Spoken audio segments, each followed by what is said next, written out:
ఎనిమిది వసంతాలు ఈ మూవీని మైత్రి మూవీస్ వాళ్ళు ప్రొడ్యూస్ చేశారు. మూవీ ఎలా ఉంది ఏంటి అనేది మొత్తం ఇండియా ప్రివ్యూలో మాట్లాడుకుందాం. మెయిన్ ఈ మూవీకి నేను వెళ్ళడానికి ముఖ్య కారణం ఎవరంటే డైరెక్టర్.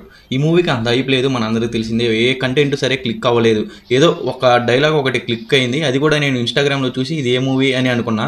అయితే ఈ డైరెక్టర్ స్పీచ్ వింటే మనకి ఈ డైరెక్టర్ ఇంకేదో పెద్ద గొప్ప సినిమా తీశాడు అనే వేలో మనం ఫీల్ అయిపోతాం. నేనైతే అదే ఫీల్ అయిపోయా. అసలు ఎవరు ఈ డైరెక్టర్ ఏం మూవీస్ తీశాడని. ఈ డైరెక్టర్ ఒక మూవీ తీశాడు, అది అంతగా గుర్తింపు కూడా రాలేదు. షార్ట్ ఫిలిం ఒకటి తీశాడు, పర్లేదు బాగానే ఉంటాయి, అప్పట్లో అవి బాగా క్లిక్ అయ్యాయి. ఇంకా ఈ మూవీ ఎలా ఉంది, నిజంగా డైరెక్టర్ చెప్పినట్టు ఈ మూవీ ఉందా లేదా అనేది మొత్తం ఇంటర్వ్యూలో మాట్లాడుకుందాం. కేవలం ఇది నా ఒపీనియన్ మాత్రమే. మీరు మూవీ చూసుంటే మీకు ఎలా అనిపించిందో కూడా కింద కామెంట్ చేసేయండి. లేట్ చేయకుండా వీడియోలోకి వెళ్ళిపోదాం. వీడియోలోకి వెళ్ళే ముందు నాది చిన్న రిక్వెస్ట్, ఛానల్ని లైక్ చేసి సబ్స్క్రైబ్ చేసుకోండి. ఇలాంటి రివ్యూస్ కోసం ఇంకా మీరు ఫాస్ట్గా చూడొచ్చు. ఇంకా మూవీ స్టోరీ లైన్కి వచ్చేస్తే ఒక హీరోయిన్ ఉంటుంది. హీరోయిన్కి కొన్ని ఆపదలు, ప్రాబ్లమ్స్ వస్తాయి. ఆ ప్రాబ్లమ్స్ నుంచి తను ఎలా ఓవర్కమ్ చేసింది, ఎలా బయటపడింది అనేది మూవీ స్టోరీ లైన్. దానికి తోడు ఒక లవ్ స్టోరీ, ఎమోషన్స్, ఇవన్నీ డైరెక్టర్ గారు రాసుకున్నారు.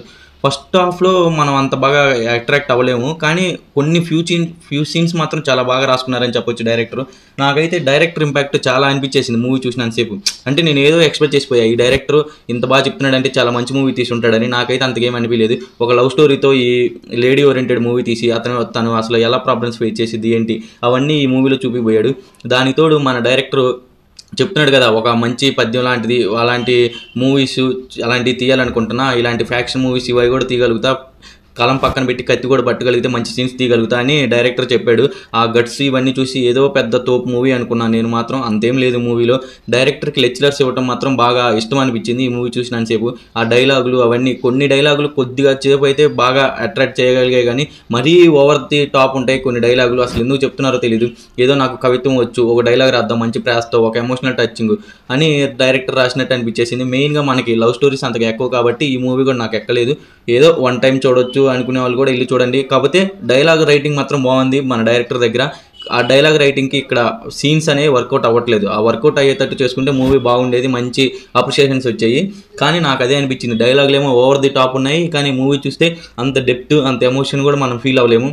2-3 చోట్ల మనం ఎమోషన్ ఫీల్ అయినా సరే, ఆ ఎమోషన్ ఫీల్ అయ్యేలోపు మనకి ఆ ట్రాక్ అనేది మనం మిస్ అయిపోయి మళ్ళీ వేరే ట్రాక్లోకి వెళ్ళిపోతాం. డైరెక్టర్ అయితే అంత పెద్ద మూవీ తీసాడు అని మాత్రం నేను అనుకోవట్లేదు. ఏదో పర్లేదు, మంచి అటెంప్ట్ చేశారు. అంటే ప్రజెంట్ టైంలో ఇలాంటి మూవీ రాలేదు. ఈ మూవీ డైరెక్టర్ ఇలాంటి స్టోరీ తీయడానికి మైత్రి మూవీ మేకర్స్ కూడా మంచి గట్స్ ఉన్నాయని చెప్పుకోవచ్చు. ఈ మూవీలో నాకు బాగా నచ్చింది ఏంటంటే కెమెరామెన్ వర్క్.